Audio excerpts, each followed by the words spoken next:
கிறிஸ்துவுக்கென அன்பானவர்களே, ஆண்டுடைய திருப்பெயரிலே உங்களை வாழ்த்தி ஆசீர்வதிக்கிறேன். இந்த புதிய நாளின் நன்மைகளை மேன்மைகளை தேவன் கொடுத்து நம்மை தாங்குவாராக. தியானத்திற்காக ஒரு வசனத்தை உங்களுக்கு முன்பாக வைக்கிறேன். அது ஏசாயா தீர்க்கதரிசி புஸ்தகம் 5ஆம் அதிகாரம் 2வது வசனம். அவர் அதை வேலி அடைத்து அதில் உள்ள கற்களை பொறுக்கி அதிலே நற்குல திராட்சை செடிகளை நட்டு அதன் நடுவில் ஒரு கோபுரத்தையும் கட்டி அதில் ஆலயம் உண்டு பண்ணி அது நல்ல திராட்சை பழங்களை தரும் என்று காத்திருந்தார். அதுவோ கசப்பான பழங்களை தந்தது. God's expectation.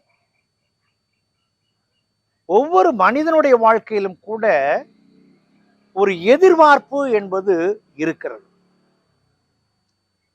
என்றாவது ஒரு நாள் சாதனையாளனாக வர வேண்டும் என்று சொல்லி முயற்சி எடுத்து சாதிக்கிற மக்கள் உண்டு. வேதம் சொல்லுகிறது, வேலையால் கூலிக்கு பாத்திரனாய் இருக்கிறான். கூலியை பெறுகிறவன் வேலை செய்ய வேண்டியவனாய் இருக்கிறான். அப்படி செய்யும் பொழுதுதான் அந்த அந்த உழைப்பின் பலனை உண்ணுகிற பாக்கியத்தை அவன் அடைய முடியும். இங்கே அழகாக இந்த 5ஆம் அதிகாரத்துல தேவன் ஒரு திராட்சை தோட்டத்தை நாட்டினார். அந்த திராட்சை தோட்டத்தை நாட்டின அவர் பல்வேறு காரியங்களை அங்கே செயல்படுவதை நாம் பார்க்கிறோம். பாருங்கள், தோட்டத்தை வாங்கினவர் அதுக்கு ஒரு காம்பவுண்ட் போறார். திராட்சை தோட்டம் ஆயிற்றே என்று சொல்லி அதிலே கிடக்கிற கற்களை எல்லாம் பொறுக்கி விடுகிறார். பறவைகள் வந்தால் அதை விரட்ட வேண்டுமே என்று சொல்லி ஒரு கோபுரத்தை நாட்டுகிறார்.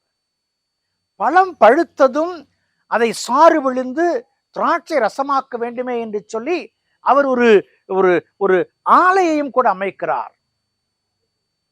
இவை எல்லாவற்றையும் அமைத்தவர் காத்திருக்கிறார். ஒரு பெரிய எதிர்பார்ப்பு வந்துவிடும் என்று சொல்லி. தமிழ்நாட்டில் ஜூன் 12ஆம் தேதி தண்ணீர் திறந்து விடுவார்கள் என்று காத்திருக்கிறதை போல, தேர்வு எழுதியவர்கள் ரிசல்ட்டுக்காய் காத்திருக்கிறதை போல, என் பராபரணம் கூட தான் நாட்டின இந்த திராட்சை தோட்டம், நான் வச்சிருக்கிறது ஹைபிரிட், அது அற்புதமா இருக்கும் என்று சொல்லி அவர் எதிர்பார்த்தார். அந்த காத்திருப்பு தான் எதிர்நோக்காய் காணப்படுகிறது. ஆனால் நடந்தது என்ன? அதுவோ கசப்பான பழங்களை தந்தது. இட் பேர் த வைல்ட் வைன். கசப்பான பழங்கள்.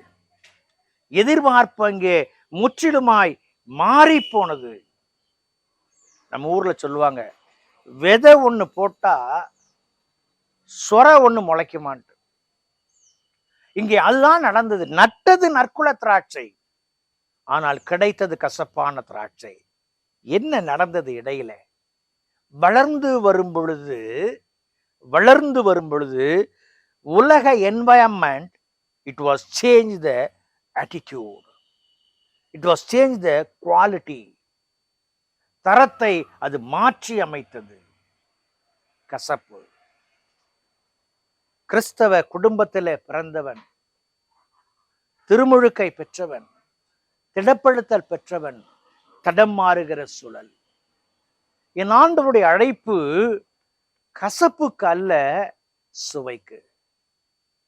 நம்மை சீரமைப்போம் என்று சொன்னால் சுவையான பழங்களை தருகிற பிள்ளைகளாய் நம் வாழ்க்கை அமையும் என்பதிலே மாற்றமில்லை.